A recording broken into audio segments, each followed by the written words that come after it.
Hello, folks. We're down the line from Cape Cod once again tonight with political analyst, author, and historian Dr. James D. Boys. I'm Michael L. Roberts. This is the American Chronicle.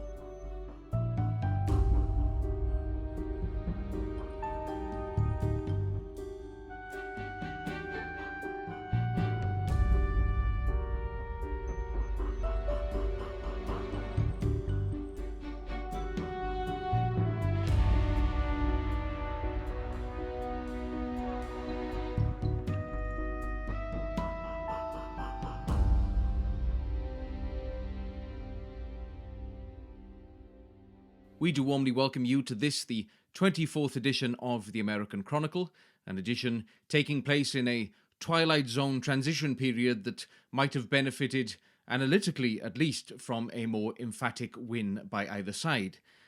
A time in which no thing, anything, and everything goes. Here to shed some analytical light into the political darkness, as ever, is Dr. James D. Boys, then.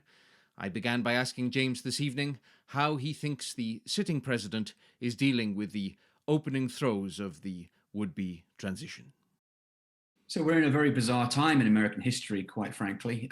This is technically the transition, but it's difficult to ascertain quite what one is transitioning from and to. Very clearly, the president, that is President Trump, is in full-on bunker mode. His daily schedule has nothing on it, has had nothing on it for 10 days now. He doesn't appear to be running the country. He certainly isn't engaging with any COVID meetings one can ascertain. And other than watching television and sending out the occasional hysterical tweet, one has to wonder what it is exactly that he is doing in his White House for the remaining 60-odd days of his presidency. On the flip side of that, we see Joe Biden attempting to put together some sort of a transition team. He's announced Ron Klain as his incoming chief of staff, but so far that's it. And that in itself is quite remarkable because usually by this point you would have expected to have heard one or two major names announced as being the designated individual to take a certain cabinet position, maybe Secretary of State designate, Secretary of Defense designate, et cetera, et cetera. Right. And so far that simply hasn't happened. So the Biden administration, I think, is attempting to walk a very fine line because clearly they have not been handed the keys to the transition as normal by this outgoing administration. They are receiving some intelligence briefings, although not the full intelligence briefing as I understand it. So this is an incoming administration that is attempting to put itself together under remarkable and unique circumstances at this point. And I think that what this transition reveals, especially to those watching and listening to this in the United Kingdom, is the remarkable extent to which an American president gets to politicize the bureaucracy to an extent that simply doesn't happen in the United Kingdom. Some people might know that Andrew Jackson, his portrait hangs on the Oval Office wall that was chosen by President Trump. That is not altogether inappropriate at this point because it was President Jackson who introduced what's known as the spoils system, derived from the expression "to the victor go the spoils." And since Andrew Jackson, American presidents have been able to hand-pick individuals to work at a variety of levels within the civil service, effectively. If you think about when a prime minister comes to office in the United Kingdom, he or she gets to nominate individuals, politicians, to run, in titular form at the very least, governmental departments. Well, here in the United States, it's not just at a secretariat level that an American president gets to nominate individuals. It is at a whole raft of individuals going down through that administration. So it is a very politicized environment. And that is what is causing problems right now because the political appointees across the administration, of course, taking their lead from President Trump and not adhering to what we in the United Kingdom would have thought of as standard civil service rules of bureaucracy. Mm-hmm. We see obviously heavily reported the manner in which Donald Trump is communicating with his supporters. What do you feel are his supporters' expectations of this Twilight Zone transitional period? And who are some of the appointees who are also speaking to Trump supporters out there, the Rudy Giulianis, for example, of the world? And what impact do you feel they are having during this time? Well, what you would have usually expected a defeated American president to have done is the exact opposite of what Donald Trump is doing, quite frankly. Every other defeated American president has taken the opportunity to concede gracefully, to congratulate his opponent, and to urge his supporters to get behind and wish the new president-elect well. Well, Donald Trump hasn't done any of that. He hasn't conceded. He hasn't wished Joe Biden well, and he sure as hell hasn't encouraged his supporters to get behind the incoming Biden administration in a sense of national unity. Exactly the opposite, quite frankly. This last weekend in Washington, D.C., you saw crowds of several thousand gathering in Washington, D.C., and in much smaller numbers, it must be said, around the country, trying to rally in support of Donald Trump.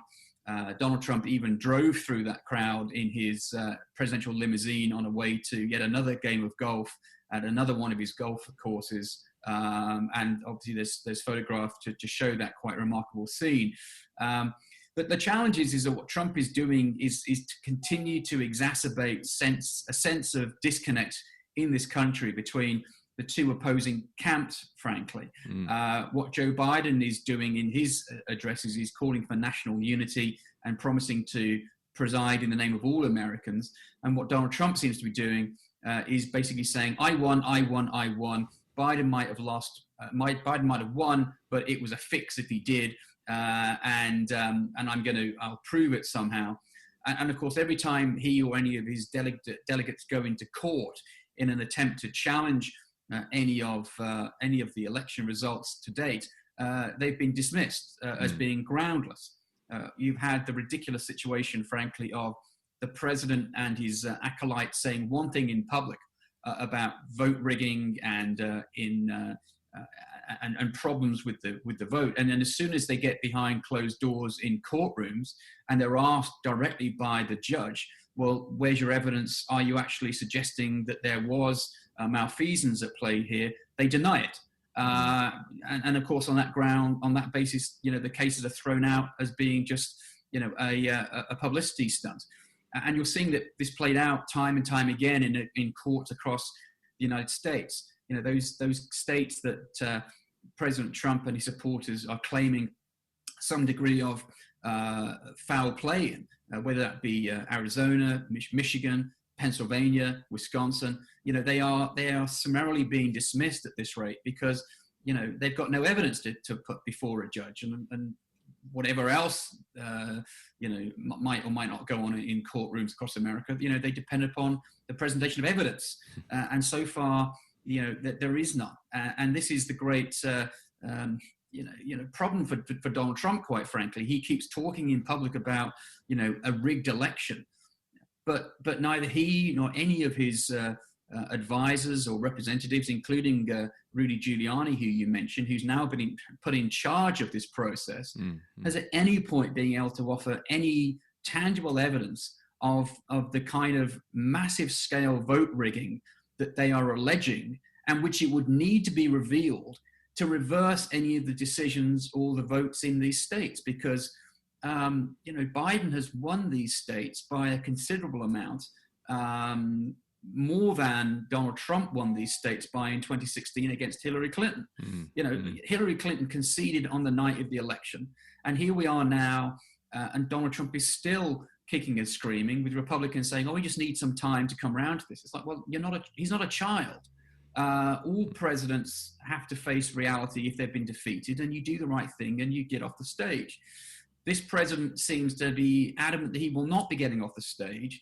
And I think that what he's trying to do is basically cling on to his supporters and realize that if he concedes, it will be a sign of weakness, and he may well lose face effectively and lose the support of these people moving forward into what will doubtless be a period of opposition in the United States to an incoming Biden administration. So we face the idea that it'll be like a British system almost. You'll have a sitting president, Joe Biden, and Donald Trump trying to position himself as almost the disloyal leader of the opposition, shouting from the sidelines, trying to establish some sort of new right-wing media outlet to rival Fox News potentially, to continue to throw barbs at the administration, and to continue the seed of discontent, which I think he's been sowing for the past 5 years or so.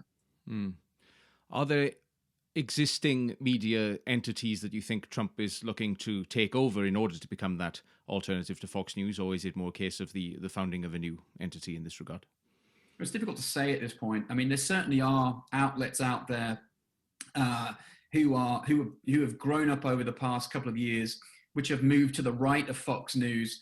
I think it's notable that Fox has certainly taken a differing stance since the death of Roger Ailes and the attempt, I think, by the Murdoch family to get a grip on the editorial control on that network. We've seen key individuals leave the network. I recognize and understand entirely why, certainly in the United Kingdom and across Europe, Fox is seen as just a monolithic right-wing conservative network. But there are, to Fox's credit, representatives who are far from happy with how it is that the station has moved in its singular defense of Donald Trump under Roger Ailes. And since Ailes' passing, I think you've seen a shift by the network. As with most networks over here, it must be said, they all follow the similar sort of pattern. You have on both on Fox and MSNBC and CNN, the patterns follow. You have the breakfast show, effectively, which is anchored on all three networks by relatively loyalists to the cause, if you will. People like, so you have Morning Joe on MSNBC, for example, you have Fox and Friends, and they tend to be very sort of soft areas, very easy for liberals or conservatives to speak upon. During the rest of the day, in the working day, they tend to be relatively straight delivery of news and events, which have less of a political angle. And then you move into the evening, and again, on all three networks, you have, they're fronted by anchors who have got an axe to grind, effectively, whether it's Rachel Maddow on MSNBC, people like Don Lemon on CNN, people like Sean Hannity, for example, on Fox. So, it is a continuing pattern across these three networks, which is clearly working. But what you're seeing, I think, is the extent to which Fox has moved away from Trump, and Trump has certainly moved away from Fox, with the final dislocation, I think, being Fox's decision to call Arizona for the president late on the election night. So there's clearly going to be, I think, a move by Donald Trump to establish some sort of a media outlet. There was all talk in 2016 that perhaps he didn't ever want to be president. He merely wanted to run for the presidency, get his name up there, and then somehow establish a media empire in his 70s. Well, it's entirely possible that having, unfortunately for his case, won the presidency, that ambition might now just be put back by 4 years. So I would expect something to come out of this. Although, as was noted, I think a great deal of Donald Trump's enterprises and attempts to create outlets like this have fallen flat. One thinks about his casinos, for example, his university. And so you have to wonder how it is that this enterprise would thrive, because a good many people have attempted to create sort of news outlets like this. And whatever one thinks of Ted Turner or Rupert Murdoch, they've been singularly successful in their efforts to do so. And you have to ask whether there is even the bandwidth or the way forward for Donald Trump to do this. It's entirely possible, I think, that what he's doing with this transition is viewing it almost as a recruitment effort for a media empire moving forward. But we'll have to wait and see what plays out come 2021. Thinking therein of singular support for Trump and, as you say, a sort of would-be recruitment process, the Republican Party in this hour of history, who are those who will come to be seen as having supported or thrown support behind Donald Trump when they probably might not have otherwise, were it not for a protection of their own job, their own position? And who are those who will be seen as those who necessarily fell on the Republican sword, as it were, during the 4 years of Trump's takeover of republicanism? Well, it is quite remarkable. I mean, if you move forward on the basis that Trump is leaving office and therefore will be, have political power removed from him, you would think that it would be a safe gambit for Republicans to start coming forward, distancing themselves from Donald Trump, especially during this very problematic transition period, and try to put some daylight between themselves and the defeated presidential candidate. So far, that simply isn't happening. And indeed, in some cases, you're seeing a doubling down. People like Lindsey Graham, for example, who has long been a Trump acolyte, has apparently now been caught on a telephone conversation with I think it's the Secretary of State of Georgia, trying to talk about how votes can be lost effectively. That is a very serious allegation. It's taking place across state lines. That could very well have federal implications for it. We've seen other individuals come forward and change their position, suggesting on one hand that Biden should start getting national security briefings, then walking that back. We've seen Mitch McConnell, for example, very much, I think, trying to walk a line between recognizing his continuing position as almost probably effectively Senate Majority Leader, notwithstanding a surprise result, I think, in the two runoff campaigns in Georgia, and also trying to, soothe the way for a post-Trump administration moving into Joe Biden's era.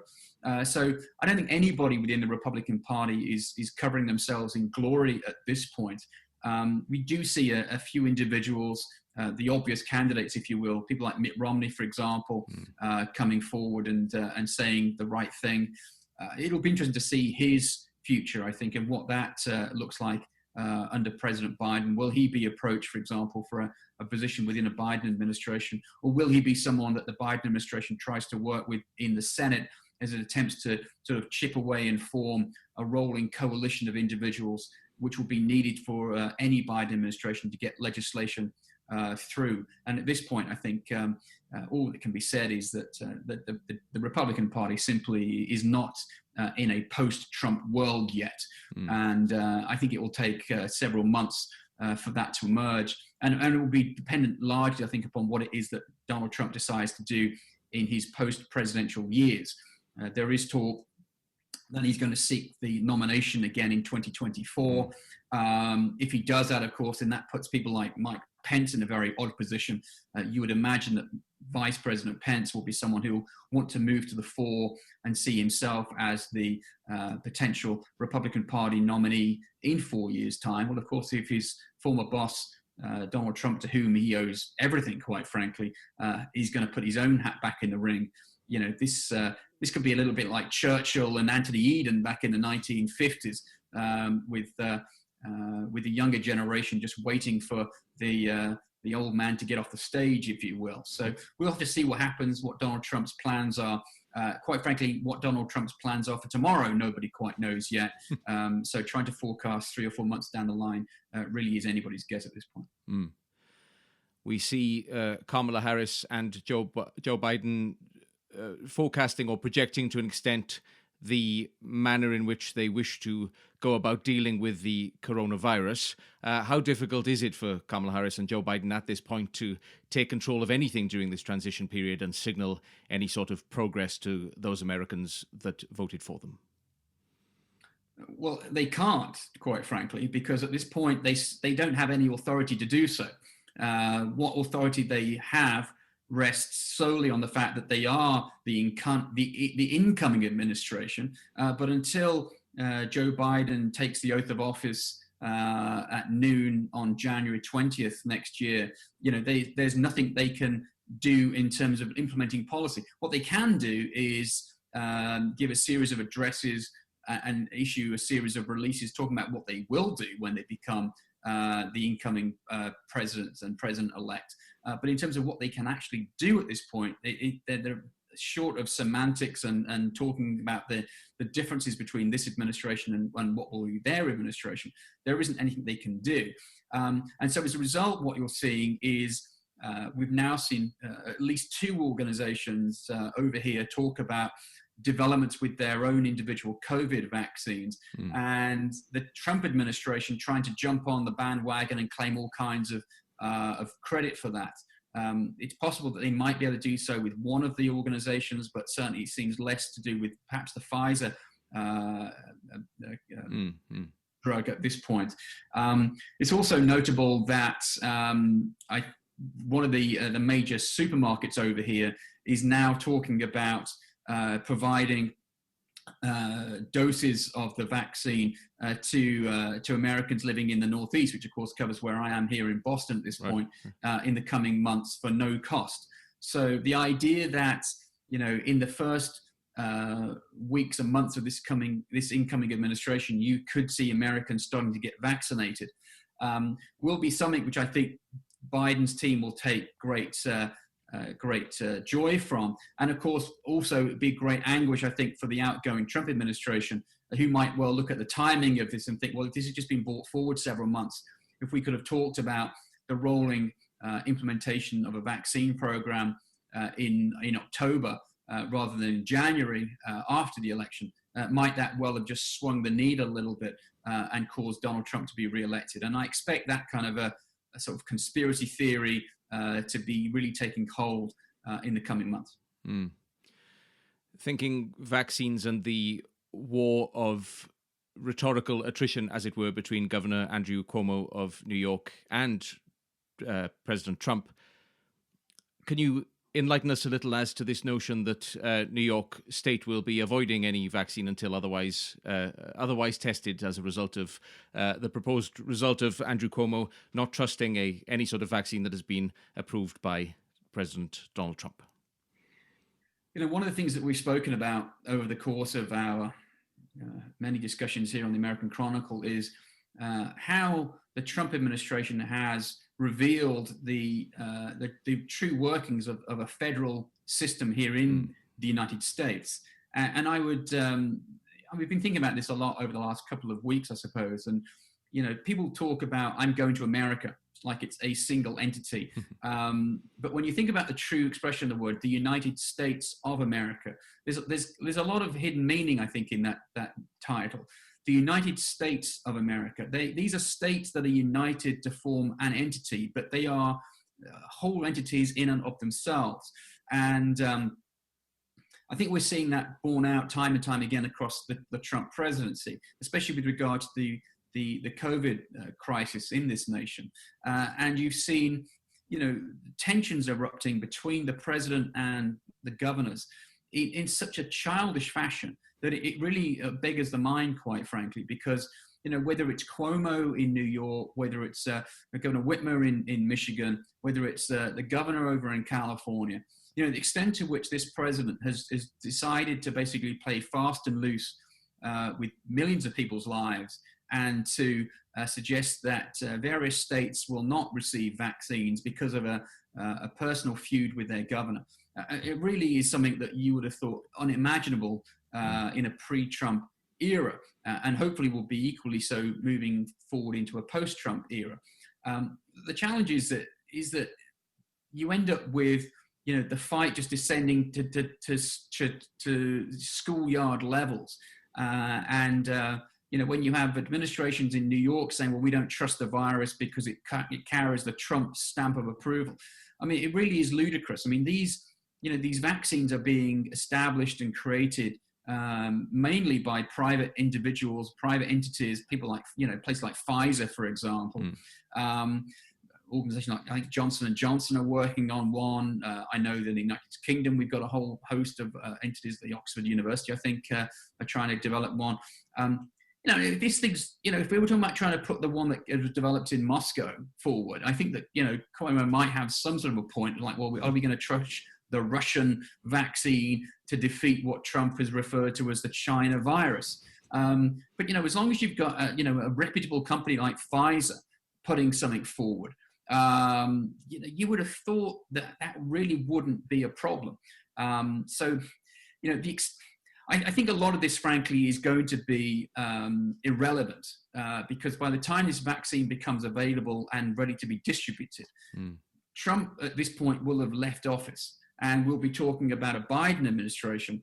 And, Biden's going to make this thing freely available across the country. There's not going to be this sort of nonsense that you've seen over the last couple of years of, well, maybe this state will get it and won't because, the governor said something nasty about me. It simply isn't how sane individuals govern.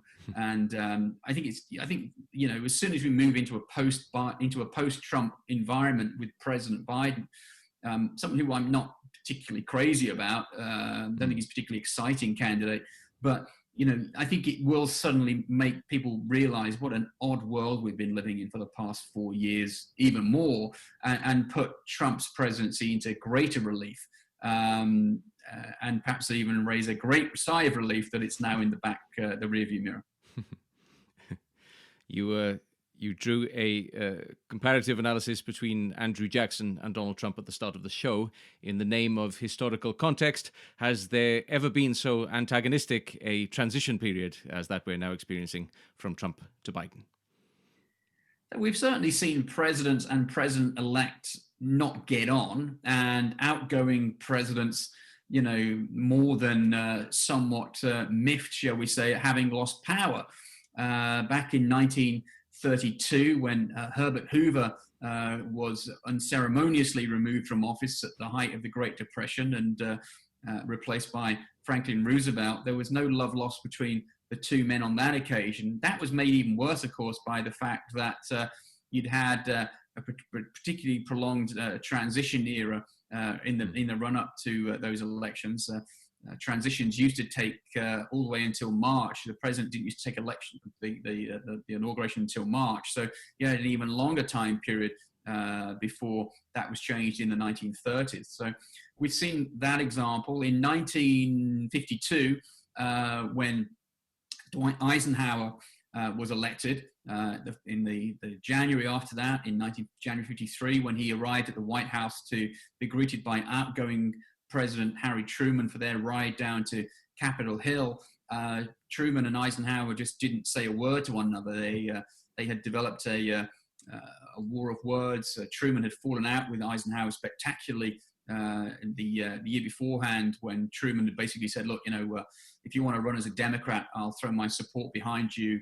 And Eisenhower had advised him at that point that he was actually a Republican and wouldn't be able to take the president's kind offer. So they didn't actually speak, as I understand it, until the funeral service for John F. Kennedy in 1963. So this idea of statesmen feuding like that is not unique in American circumstances.